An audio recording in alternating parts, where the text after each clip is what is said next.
Hello students, আজকের বিষয় tax. তোমরা ট্যাক্সের সম্বন্ধে অনেকেই হয়তো কিছু জানো, তারপরেও আজকের বেসিক কনসেপ্ট নিয়ে আলোচনা করব। বেসিক কনসেপ্টে যাওয়ার আগে যারা আমার এই চ্যানেলটি সাবস্ক্রাইব করেছো তাদেরকে অসংখ্য ধন্যবাদ। আর যারা নতুন এখনও চ্যানেলটি সাবস্ক্রাইব করনি তারা অবশ্যই চ্যানেলটি সাবস্ক্রাইব করে নেবে এবং পাশে থাকা বেল আইকনটি প্রেস করে দেবে, যাতে পরবর্তী ভিডিওটির নোটিফিকেশন তোমরা খুব সহজেই পেতে পারো। তো চলা যাক, শুরু করা যাক আজকের ট্যাক্সের বিষয় সম্বন্ধে। Basic concepts of tax. আমরা এখানে মূলত ইনকাম ট্যাক্স অ্যাক্ট 1961-এর বিষয়ে আলোচনা করব। তো শুরু করা যাক আজকের ট্যাক্সের বিষয়। What is tax? আমরা ট্যাক্স কথাটি শুনলেই আমাদের মধ্যে একটা চিন্তা ধরে যায়। শুধু আমাদের মধ্যে নয়, প্রত্যেকটি ব্যক্তির মধ্যেই ট্যাক্স যেন একটা বিভীষিকা। কি সেই ট্যাক্স? ট্যাক্স কী জন্য ব্যবহার করা হয়, কী বাবদে এটাকে পুরো ব্যবহার করা হয়, সে সম্বন্ধে আজকে আমরা জানব। তো ট্যাক্স কি? Tax is a compulsory fee charged by the government on a product, income or activity. তাহলে কি বললাম? Tax is a compulsory fee charged by the government on a product, income or activity. তাহলে বুঝতেই পারলে কি এটা compulsory, বাধ্যতামূলকভাবে প্রদান করা চার্জ। কে ইম্পোজ করে? গভর্নমেন্ট, সরকার ইম্পোজ করে। কাদের উপরে? অর্থাৎ প্রোডাক্ট, যে কোনো প্রোডাক্টের উপরে, যে কোনো আয়ের উপরে, এবং অ্যাক্টিভিটি মানে সে কোনো সার্ভিসের উপরে বা সেবার উপরে। তাহলে tax is a compulsory fee charged by the government on a product, income or activity. অর্থাৎ সরকার কর্তৃক বাধ্যতামূলকভাবে প্রদান করতে হবে এমন বিষয়সমূহ, সেটাই হচ্ছে আজকের ট্যাক্স বা কর। এই করকে আমরা মূলত দুভাগে ভাগ করতে পারি। There are two type of taxes. Number one, that is direct taxes, and number two, indirect taxes. Direct কথার অর্থ হচ্ছে প্রত্যক্ষ এবং ইনডাইরেক্ট কথার অর্থ হচ্ছে অপ্রত্যক্ষ। অর্থাৎ প্রত্যক্ষ মানে কি বুঝতেই পারছো, যে বিষয়টা তুমি সরাসরি যুক্ত, যে করের ব্যবস্থার সঙ্গে তুমি সরাসরি যুক্ত আছো সেটাকে বলছে প্রত্যক্ষ কর ব্যবস্থা। আর যার সঙ্গে সরাসরি যুক্ত নেই, প্রত্যক্ষ পরোক্ষভাবে যুক্ত, সেটাকে বলছি অপ্রত্যক্ষ কর ব্যবস্থা। এবার if tax is levied directly on the income or wealth of a person, then it is a direct tax. কি বলছে? if tax is levied directly, অর্থাৎ ট্যাক্স যখন আদায় করা হয় সরাসরিভাবে on the income or wealth, আয় এবং সম্পদের উপর, অফ এ পারসন, যে কোনো একজন ব্যক্তির উপরে, then it is a direct tax. অর্থাৎ কোনো ব্যক্তির উপরে যখন, কোনো ব্যক্তির আয় বা সম্পদের উপরে যখন প্রত্যক্ষভাবে সরাসরিভাবে ওই ব্যক্তির উপরে ইম্পোজ করা হয়, তখন সেটাকে বলা হয় ডাইরেক্ট ট্যাক্স। যেমন income tax, wealth tax, professional tax. Income tax মানে আয়কর, ওয়েলথ ট্যাক্স মানে সম্পদ কর, এবং প্রফেশনাল ট্যাক্স মানে পেশা কর। If tax is levied on the price of good or service, যখন কোনো কর ইম্পোজ করা হয় কোনো দ্রব্য সামগ্রী বা সার্ভিস বা সেবার উপরে, then it is called an indirect tax.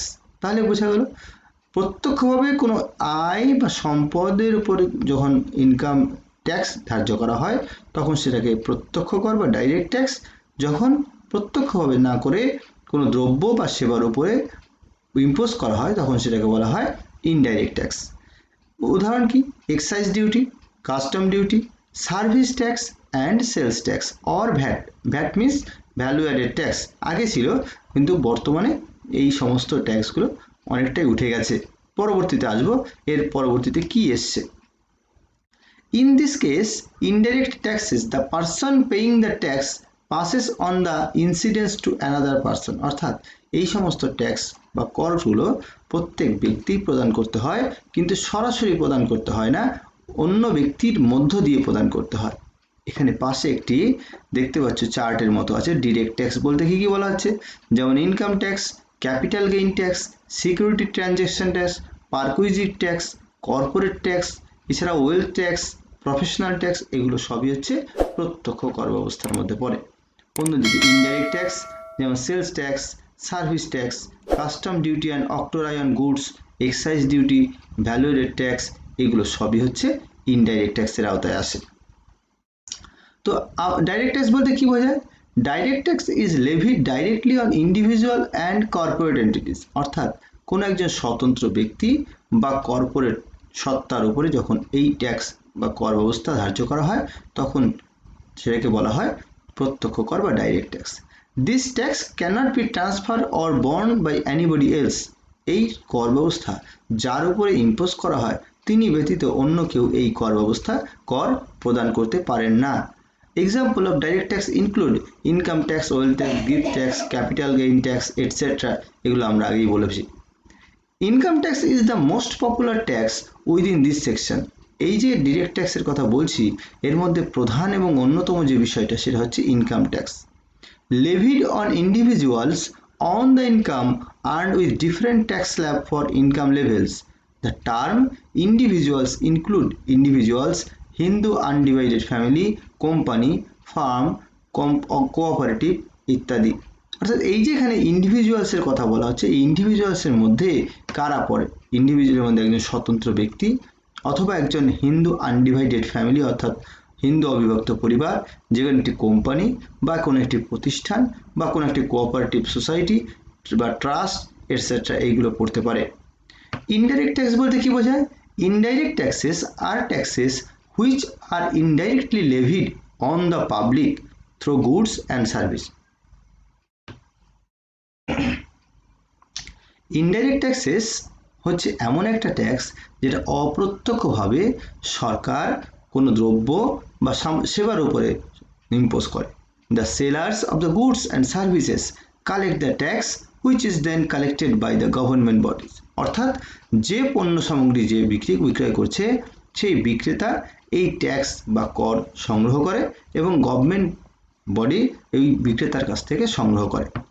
Value added tax মানে ভ্যালু অ্যাডেড ট্যাক্স অর্থাৎ VAT, a sales tax levied on the goods sold in the state, অর্থাৎ যখন কোনো দ্রব্য সামগ্রী কোনো একটি রাজ্যের মধ্যে বিক্রি হচ্ছে তখন যে ট্যাক্স ব্যবস্থা দিতে হয়, ট্যাক্স বা কর ব্যবস্থা থাকে সেটাকে বলা হয় value added tax.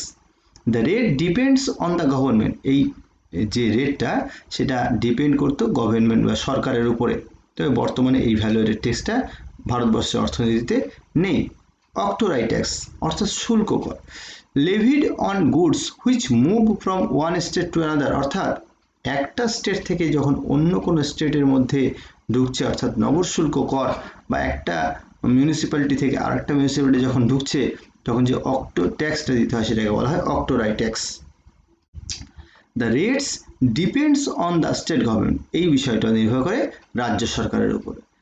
Service tax, government levied the tax on service provider, service tax অর্থাৎ কোনো সার্ভিস নেওয়ার পরে যে ট্যাক্স প্রদান করতে হয় তার জন্য সেটাকে বলা হয় সার্ভিস ট্যাক্স বা সেবা কর, এটাও প্রোভাইড করে সরকারের উপরে। Custom duty, it is a tax levied on anything which is imported into India from a foreign nation, অর্থাৎ বিদেশ থেকে যদি কোনো দ্রব্য সামগ্রী আমদানি করা হয় তখন যে ট্যাক্সটা দিতে হয় সেই ট্যাক্সটাকে বলা হয় কাস্টম ডিউটি ট্যাক্স। এবারে আসি জিএসটি। আমরা যখন বলছিলাম যে বর্তমানে ভ্যাট উঠে গেছে, তো ভ্যাট উঠে গিয়ে বর্তমানে অর্থাৎ ভ্যাট নয় শুধুমাত্র যত আমাদের ভারতবর্ষে যত ইনডাইরেক্ট ট্যাক্স রয়েছে সেই ট্যাক্সগুলোর অনেকগুলোই একসঙ্গে রিপ্লেসড হয়ে একটা মাত্র ট্যাক্সের আওতায় এসছে, যেটাকে বলছি আমরা GST.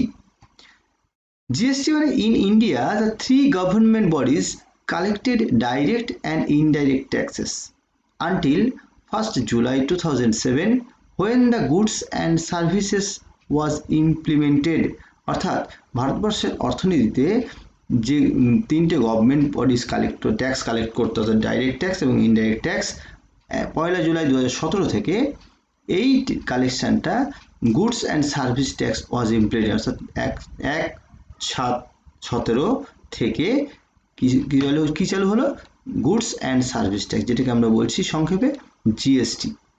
GST incorporates many of the indirect taxes levied by state and the central government, অর্থাৎ জিএসটি তৈরি হওয়ার পর সেন্ট্রাল গভর্নমেন্ট এবং স্টেট গভর্নমেন্টের সমস্ত ট্যাক্স পলিসিগুলোই এর মধ্যে চলে এসছে। Some of the tax GST replaced include, এই জিএসটির মধ্যে কিছু ট্যাক্স অলরেডি রিপ্লেসড হয়ে চলে এসছে, যেগুলো হচ্ছে sales tax, entertainment tax, service tax, central excise duty, octroi, purchase tax, এই সমস্ত ট্যাক্সগুলো আর বর্তমানে কিন্তু নেই। এই সমস্ত ট্যাক্সগুলোর সম্মিলিত রূপ হচ্ছে বর্তমানে GST, goods and service tax. Goods and service ট্যাক্সের তিনটি কম্পোনেন্টস আছে, তিনটি উপাদান। আমরা এখানে পাশে যে চিত্র আছে সেখানে দেখতে পাচ্ছি জিএসটির তিনটি বিষয় আছে, সিজিএসটি, এসজিএসটি এবং IGST. GST has three components. CGST stands for Central Goods and Service Tax. অর্থাৎ C for Central, G for Goods, S for Service, T for Tax. এই central goods and service tax, এই বিষয়টা কি? The central government collect this tax on an interstate supply of goods or services within West Bengal. অর্থাৎ যখন একটি রাজ্যের মধ্যেই দ্রব্য সামগ্রী সেবা সরবরাহ করা হয় তখন যে ট্যাক্সটা নির্ধারণ করে সেন্ট্রাল গভর্নমেন্ট সেটাকে বলা হচ্ছে সিজিএসটি, অর্থাৎ উইদিন ওয়েস্ট বেঙ্গল। অর্থাৎ একটা যে কোনো রাজ্য, সেক্ষেত্রে ওয়েস্ট বেঙ্গল হতে পারে, মহারাষ্ট্র হতে পারে, মধ্যপ্রদেশ হতে পারে, জম্মু কাশ্মীর বাদে অন্য স্টেট যেগুলো, সেগুলোর ক্ষেত্রে এই জিএসটি ইমপ্লিমেন্ট হয়েছে। SGST stands for State Goods and Services Tax. The state government collect this tax on an interstate supply of goods or services. SGST stands for State Goods and Services Tax. The state government collect this tax on an interstate supply of goods and service. আগেটা যেমন বললাম CGST অর্থাৎ central গভর্নমেন্টের ক্ষেত্রে, এটা state government state goods and service tax. অর্থাৎ এক্ষেত্রে কি হলো যে এই ট্যাক্সটা নির্ধারণ করে কে? State government. কিন্তু এই সিজিএসটি এবং এসজিএসটি এর হার কিন্তু সব সমান সমান। IGST means interstate goods and service tax, stands for integrated goods and service tax. মানে the central government collect this for interstate sale of goods or service। অর্থাৎ ধরে নাও কোনো দ্রব্য সামগ্রী ওয়েস্ট বেঙ্গলে তৈরি হয়েছে, সেটি বিক্রয় করা হচ্ছে বিহারে, তাহলে এই যে দুটো রাজ্যের মধ্যে উৎপাদন এবং বিক্রয় হচ্ছে, এক্ষেত্রে যে ট্যাক্সটা নির্ধারণ করা হবে সেটা হচ্ছে আইজিএসটির মাধ্যমে। তাহলে বোঝা গেল যে জিএসটির তিনটে উপাদান রয়েছে, একটা সিজিএসটি, একটা এসজিএসটি এবং একটি আইজিএসটি। ট্যাক্স কালেকশন বডি, আমাদের ভারতবর্ষের অর্থনীতিতে তিনটি বডি রয়েছে ট্যাক্স কালেক্ট করে যারা, যে সমস্ত ইন্ডিয়াতে, সেই কি কি? একটা হচ্ছে সেন্ট্রাল গভর্নমেন্ট, একটা স্টেট গভর্নমেন্ট এবং একটি লোকাল বডিজ। সেন্ট্রাল গভর্নমেন্ট মানে বুঝতেই পারছো যে কেন্দ্রীয় সরকার ভারতবর্ষের অর্থনীতিতে কিছু ট্যাক্স কালেকশন করে। স্টেট গভর্নমেন্ট বা রাজ্য সরকার, প্রত্যেকটি রাজ্য, আমাদের ভারতবর্ষে যতগুলো রাজ্য আছে প্রত্যেক রাজ্যই আলাদা আলাদাভাবে কিছু ট্যাক্স কালেকশন করে। এবং লোকাল বডিজ, প্রত্যেকটি লোকাল বডি যেমন পঞ্চায়েত, মিউনিসিপ্যালিটিস, কর্পোরেশন, এগুলো প্রত্যেকেই কিছু না কিছু ট্যাক্স কালেকশন করে থাকে। তার মধ্যে সেন্ট্রাল গভর্নমেন্ট যে সমস্ত ট্যাক্সগুলো কালেকশন করে সেগুলো হলো income tax, custom duty, central excise duty etcetera. অন্যদিকে স্টেট গভর্নমেন্ট বা রাজ্য সরকার যে ট্যাক্সগুলো কালেকশন করে, ট্যাক্স অন এগ্রিকালচার অর্থাৎ কৃষিজ আয়ের উপরে, professional tax, value added tax, state excise duty, stamp duty, আর স্ট্যাম্প ডিউটি মানে জমি বাড়ি কেনার ক্ষেত্রে, এই সমস্তগুলোর ক্ষেত্রে কিন্তু স্টেট গভর্নমেন্টই ট্যাক্সগুলো কালেকশন করে। এছাড়া লোকাল বডিজ বললাম পঞ্চায়েত বা মিউনিসিপ্যালিটিস বা কর্পোরেশন, এগুলো কিন্তু লোকাল বডিজের মধ্যেই পড়ে। এরা কি কালেকশন করে? এরা মূলত property tax, water tax, other taxes on drainage and small services. অর্থাৎ প্রপার্টি মানে সম্পত্তি কর, ওয়াটার ট্যাক্স জল কর, আদার ট্যাক্সেসের অন্যান্য কর যেগুলো ড্রেনেজ সিস্টেমের জন্য বা ছোটো ছোটো সেবার জন্য যেগুলো ব্যবহার করা হয় বা ইম্পোজ করা হয়, সেই সমস্ত বিষয়গুলো এরা কালেকশন করে। হোয়াই আর ট্যাক্স লেভিড, কেন এই ট্যাক্সটা ধার্য করা হয়? The reason for levy of taxes is that they constitute the basic sources of revenue to the government. The reason for levy of taxes is that they constitute the basic sources of revenue to the government. অর্থাৎ এই ট্যাক্সটা ধার্য করার কারণই হচ্ছে সরকারের আয় অর্জনের পথ। অর্থাৎ সরকার কোনো বিষয় যা তার যে বাৎসরিক যে একটা খরচ করে থাকেন দেশের জন্যে, সেই খরচ করার জন্য যে অর্থের প্রয়োজন বা যে আর্নিং সোর্স অফ ইনকামের প্রয়োজন সেটা কিন্তু এই ট্যাক্স রেভিনিউ থেকেই কালেকশন করে থাকেন। Revenue so raised it utilised for meeting the expenses of government like defense, provision of education, health care, infrastructure, facilities like roads, dams, etc. অর্থাৎ ভারতবর্ষের আভ্যন্তরীণ বিষয়গুলি যেমন defence, education system, health care, infrastructure, facilities এর ক্ষেত্রে road, dams এগুলো তৈরির ক্ষেত্রে প্রচুর অর্থের প্রয়োজন হয়। এই অর্থ কোথা থেকে পাবে? এই অর্থ কিন্তু আমাদের এই ট্যাক্স থেকেই সংগ্রহ করা হয়, এই ট্যাক্স রেভিনিউ থেকেই এগুলো কালেকশন করা হয় এবং সেগুলো দিয়ে এই সমস্ত প্রয়োজনগুলো মেটানো হয়। এবার আসি আমরা আমাদের সেই basic fundamentals income tax act. এই ইনকাম ট্যাক্সের উপরে বলেছিলাম জোর দেব। The levy of income tax in India is govern by the income tax act 1961। অর্থাৎ এই ইনকাম ট্যাক্সটি যে আইনের আওতায় আছে সেটি হলো ইনকাম ট্যাক্স অ্যাক্ট 1961। 1961 সালের ইনকাম ট্যাক্স আইন এটি একটি রুলস এবং ভারতবর্ষের আয়কর আইন হিসেবে প্রতিষ্ঠিত হয়ে আছে। We shall briefly refer to this as the act. এটা সম্বন্ধে একটু বিস্তারিত বলছি। This act came into force 1 April 1962। এটি 1961 সালের আয়কর হলেও এটি কিন্তু 1962 সালের 1 এপ্রিল থেকে চালু হয়েছে। দিস অ্যাক্ট, এই অ্যাক্টের মধ্যে 298টা সেকশন আছে এবং 14টা শিডিউল আছে। কতগুলো? 14টি শিডিউল আছে। These undergo change every year with additional and deletion brought about the Finance Act passed by Parliament. এই ইনকাম ট্যাক্স অ্যাক্ট 1961 অর্থাৎ 1961 সালের আয়কর আইনটি তৈরি হলেও এটি কিন্তু প্রতি বছরই কিছু না কিছু চেঞ্জ হয়, কিছু অ্যাড হয়, আবার কিছু ডিলিটও হয়। এই অ্যাড এবং ডিলিটটা কোথা থেকে হয়? মূলত পার্লামেন্ট, সংসদের ফাইন্যান্স অ্যাক্ট যে আর্থিক আইন এটা আছে সেই আইনের বলে এটি কিছু চেঞ্জ হয়ে থাকে প্রতি বছরই। In pursuance of the power given by the Income Tax Act, rules have been framed to facilitate proper administration of the Income Tax Act. অর্থাৎ প্রতি বছরই একটা নির্দিষ্ট সময়, অর্থাৎ আগে যেমন ফেব্রুয়ারি মাসের শেষ দিনে ছিল, এখন কিন্তু ফেব্রুয়ারি মাসের প্রতি বছর ফেব্রুয়ারি মাসের প্রথম দিনে, প্রথম কার্যকরী যে দিন, সেই কার্যকরী দিনেই এই ইনকাম ট্যাক্সের রুলসগুলো নিয়ে আলোচনা করা হয় এবং আয়কর সম্বন্ধে যে আমাদের ফাইন্যান্স মিনিস্টার থাকেন তিনি এটা সম্বন্ধে বিভিন্ন বিস্তারিত আলোচনা করেন এবং তার পরিপ্রেক্ষিতে কিছু তথ্য বিষয় অ্যাড অথবা ডিলিটও করা হয়ে থাকে। Levy of income tax. এই ইনকাম ট্যাক্স কাদের উপর কার্যকর?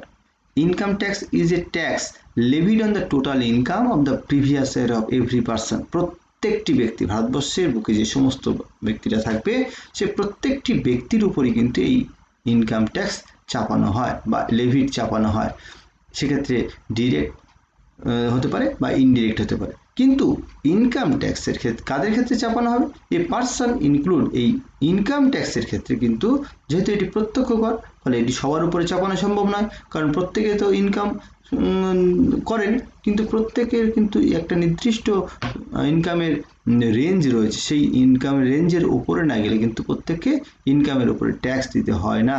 প্রত্যেক বছর এই স্ল্যাবগুলো চেঞ্জ হয়। তাহলে এখানে এই ইনকাম ট্যাক্সটা কাদের উপরে চাপানো হয়? A person includes an individual, একজন স্বতন্ত্র ব্যক্তি হতে পারে, সেক্ষেত্রে হিন্দু আনডিভাইডেড ফ্যামিলি হতে পারে, অ্যাসোসিয়েশন অফ পার্সনস হতে পারে, বডি অফ ইন্ডিভিজুয়াল হতে পারে, এ ফার্ম, এ কোম্পানি এটসেট্রা। অর্থাৎ একজন স্বতন্ত্র ব্যক্তি, হিন্দু অবিভক্ত পরিবার, associate of person, body of individual একটা বডি হতে পারে বা একটা প্রতিষ্ঠান হতে পারে বা একটা কোম্পানি বা ট্রাস্টি বা কোঅপারেটিভ সোসাইটি, এগুলোর ক্ষেত্রে কিন্তু এই ট্যাক্স বা কর ব্যবস্থা চাপানো হয়ে থাকে।